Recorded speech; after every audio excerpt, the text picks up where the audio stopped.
ชื้อโอมิครอนสายพันธุ์ย่อย BA.4 และ BA.5 แล้วอย่างน้อย 4 รายช่วงอายุระหว่าง 30-50 ปีซึ่งฉีดวัคซีนโควิด -19 ครบโดสแล้วและมีอาการป่วยเพียงเล็กน้อยเท่านั้นสำนักข่าวต่างประเทศรายงานว่าทางการนครเซี่ยงไฮ้ศูนย์กลางทางการเงินของจีนยกเลิกมาตรการล็อกดาวน์ในบางพื้นที่ตั้งแต่เมื่อวานนี้แม้จะมีรายงานพบผู้ติดเชื้อโควิด -19 รายใหม่กว่า 25,000 คนเพื่อให้กิจกรรมในนครเซี่ยงไฮ้กลับมาเดินหน้าอีกครั้งหลังอยู่ภายใต้มาตรการล็อกดาวน์นานกว่า2 สัปดาห์ทั้งนี้ทางการนครเซี่ยงไฮ้จัดประเภทย่านที่พักอาศัยในเมืองออกเป็น3กลุ่มโดยกำหนดให้ 7,624 เขตยังต้องอยู่ภายใต้มาตรการล็อกดาวน์และ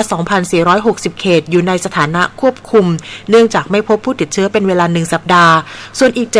7,565 เขตถูกกำหนดให้เป็นพื้นที่ป้องกันหลังไม่พบผู้ติดเชื้อนาน2 สัปดาห์ซึ่งจะอนุญาตให้ประชาชนในเขตดังกล่าวสามารถออกไปทำกิจกรรมในละแวกที่พักอาศัยแต่ต้องอยู่ภายใต้มาตรการรักษาระยะห่างทางสังคมและหากพบผู้ติดเชื้อรายใหม่ต้องกลับไปอยู่ภายใต้มาตรการล็อกดาวน์อีกครั้งต่อไปติดตามรับฟังข่าวกีฬาค่ะนายธนกร วังบุญคงชนะโฆษกประจำสำนักนายกรัฐมนตรีเปิดเผยว่าพลเอกประยุทธ์จันทร์โอชานายกรัฐมนตรีแสดงความยินดีและภูมิใจกับทีมฟุตซอลทีมชาติไทยที่สามารถคว้าแชมป์ฟุตซอลอาเซียน 2022 นับเป็นแชมป์สมัยที่ 16 ได้สำเร็จด้วยการชนะจุดโทษทีมชาติอินโดนีเซียที่อินดอร์สเตเดียมหัวหมากเมื่อวันที่ 10 เมษายนที่ผ่านมาพร้อมกันนี้นายกรัฐมนตรีได้ชื่นชมและขอบคุณนักกีฬารวมทั้งผู้มีส่วนร่วมทุกภาคส่วนโดยยินดีผลักดันศักยภาพการกีฬาของไทยเพื่อต่อยอดความสำเร็จในระดับนานาชาติต่อไปคุณหญิงปัทมาลีสวัสดิ์ตระกูลกรรมการคณะกรรมการโอลิมปิกสากลเป็นประธานแถลงข่าวสมาคมผู้สื่อข่าวกีฬาแห่งประเทศไทยจัดงานประกาศเกียรติคุณวันนักกีฬายอดเยี่ยมประจำปี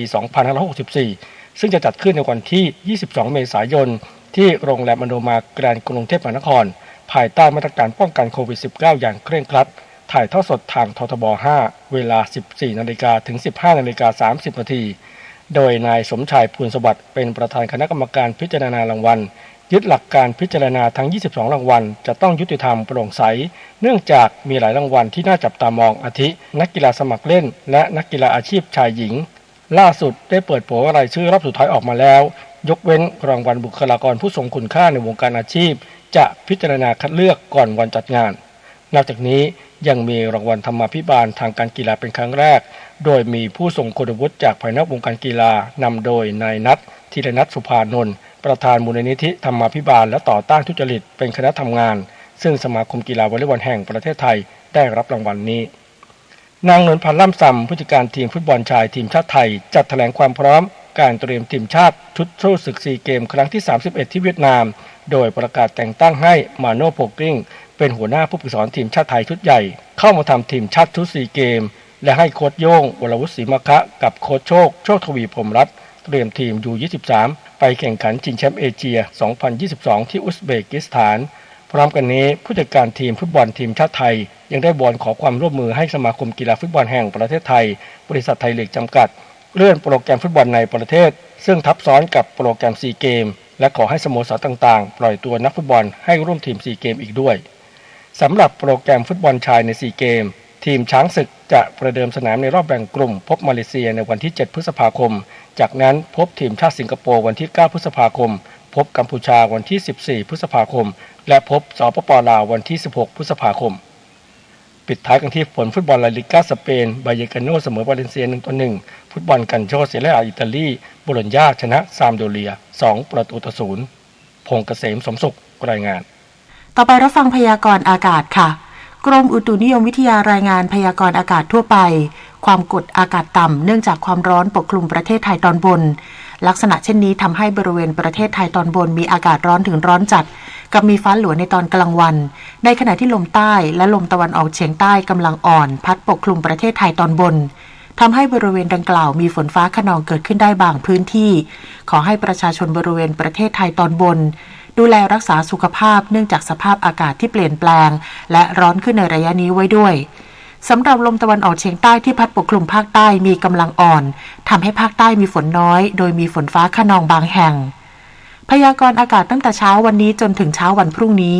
ภาคเหนืออากาศร้อนถึงร้อนจัดกับมีฟ้าหลัวในตอนกลางวันโดยมีฝนฟ้าคะนอง10%ของพื้นที่ส่วนมากบริเวณจังหวัดตากและเพชรบูรณ์ ภาคตะวันออกเฉียงเหนืออากาศร้อนกับมีฟ้าหลัวในตอนกลางวันโดยมีฝนฟ้าคะนอง10%ของพื้นที่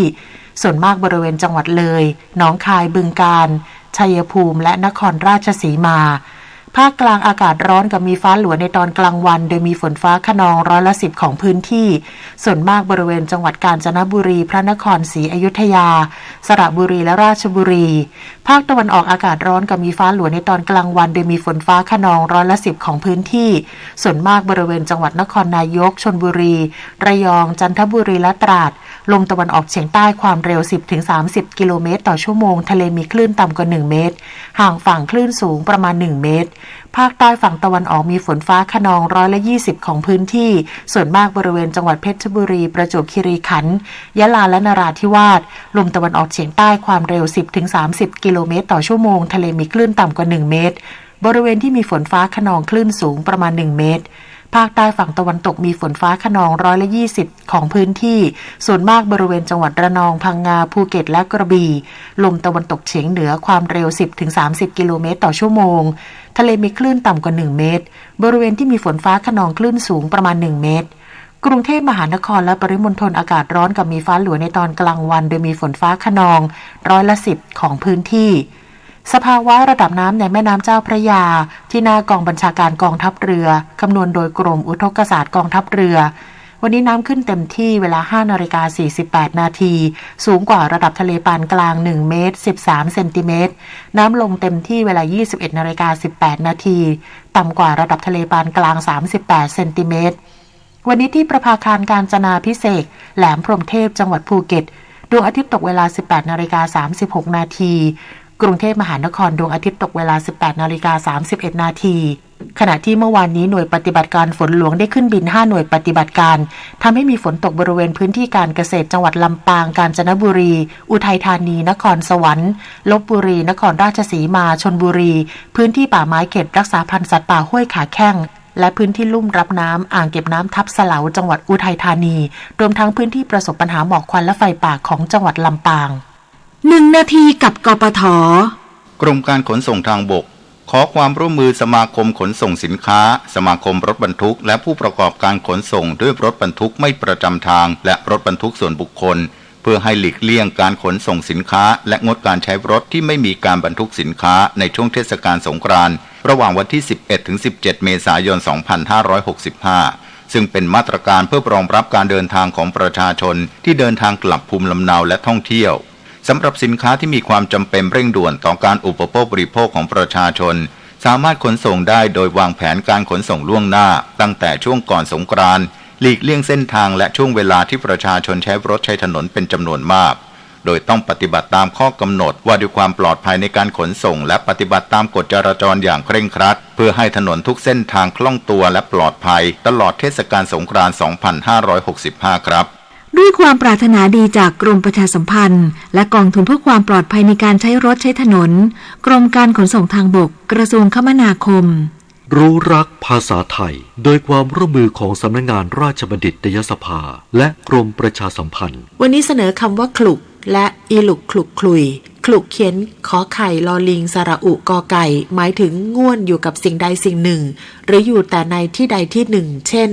หลานชายคลุกอยู่กับตัวต่อได้ทั้งวัน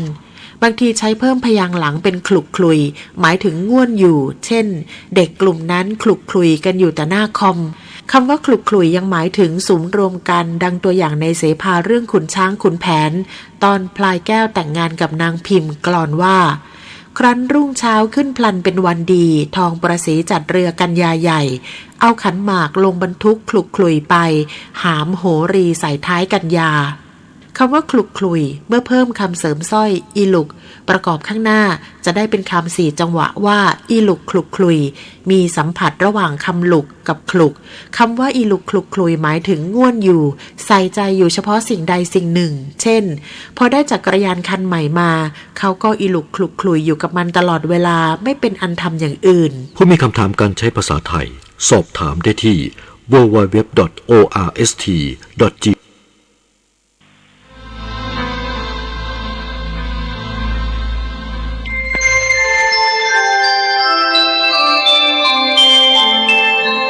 ขณะนี้ท่านกำลังฟังส ถานีวิทยุกระจายเสียง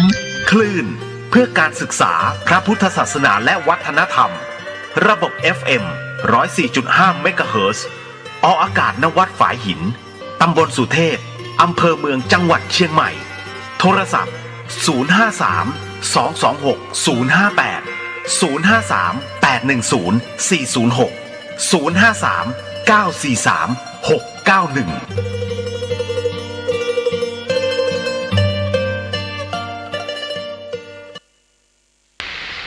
พุทโธมังคละสัมพุทโธสัมพุทโธติปะตุตโมพุทธมังคละมากัมมะสัพพตุขาปมุญเจเลธัมโมมังคละสัมพุทโธกัมพิโลตุตตะโสอนุธรรมะมังคละมากัมมะสัพพพัญญาปมุญเจเลสังโฆมังคละสัมพุทโธวระตะคิณโยอนุตตโลสังฆมังคละมากัมมะสัพพโลกาปมุญเจเลอิชิตังปฏิตังตุมหังคิปเมวะสมิจตุสัพเพปุเรนตุสังกปาจันโตปนะละโสยถามะนิโจติละโสยถาเพจะสัทธาลนะสัพพโลกิญะโลกุตละสัพพสัมปตินังมะกะปะละตินังนิปานะปัจจโยโหนตุโนดิจังนิและนาติคากาลบันนี้เทศกาลปีใหม่แก้วพญาวันก็มาจูจอดรอดถึงตั้งยังมูลศรัทธาอุปาสกะอุปาสิกาทั้งหลายปะได้ละสารยังฮิตสาลีดประเพณีอันดีอันงามมีมาแต่ก่อนบ่หอนสูนายเสียปุณนะเมื่อไปลูนก็ได้ทำนงคงควายตกแต่งเป็นนองนำมายังมาทูบุผังบุผาลาจารเป็นก็โดยนำคำบินสมปล่อยมัทะปันนาถอยเป็นตาลเพื่อปูจาพระรัตนตรัยพระพุทธพระธรรมพระสงฆ์และเพื่อสักการะปูจาพระพุทธพระธรรมพระสงฆ์และพาภายบุญกุศลประถึงเทพเจ้าเหล่าเทดาภูมิลุขะปัปปตาชกากามาวาจาระอินทพรหมยมราชคุณนั่งน้ำปรมัยสวนกับดังนางแม่ธรณีเจ้าตีผีเลื้อนปกปักรักษาเก่งะสถานบ้านเรือนของตนก็ดีไร่นาสวนก็ดีปกปักรักษาต้นไม้ลำธารก็ดีก็ขอให้ท่านทั้งหลายเหล่านั้นมารับทราบอนุโมทนาของกินของทานตามประเพณีเดือนปีใหม่แก้วปัญญาวันในข่าวครั้งนี้มูลศรัทธาได้คนควายทูบเทียนดอกไม้มาปูชาเพื่อแผ่กุศลละเตตนาอันดีนี้ไปถึงบรรพชนของตนบรรพบุรุษของตนผู้ร่วงรับดับขันไปสู่ปโลกมนาปกรับทราบอนุโมทนาของกินของทานลูกหลานได้ฮือทานขอเป็นหิตะสุขะประโยชนะติวิธาธรรมนั่นจงมีกายกัมมังวจีกัมมังมโนกัมมัง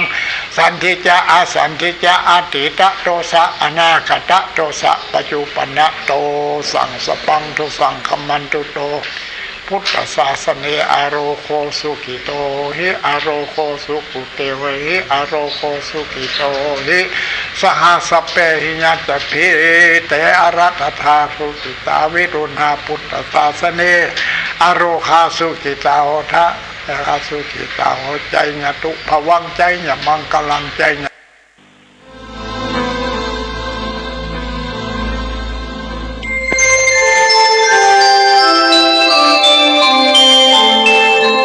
ขณะนี้ท่านกำลังฟังสถานีวิทยุกระจายเสียงพระพุทธศาสนา FM 104.5 เมกะเฮิรตซ์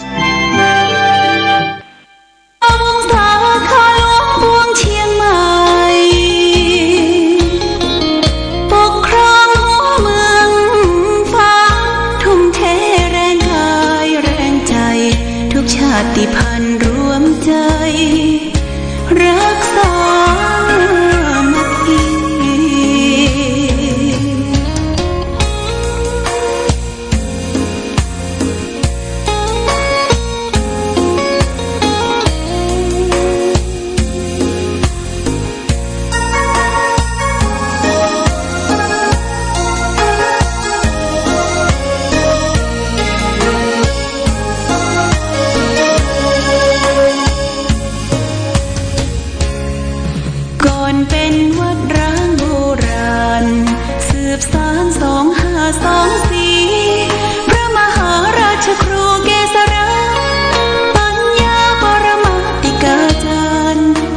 ดับภัยเชียงใหม่สืบสานเวลาผ่าน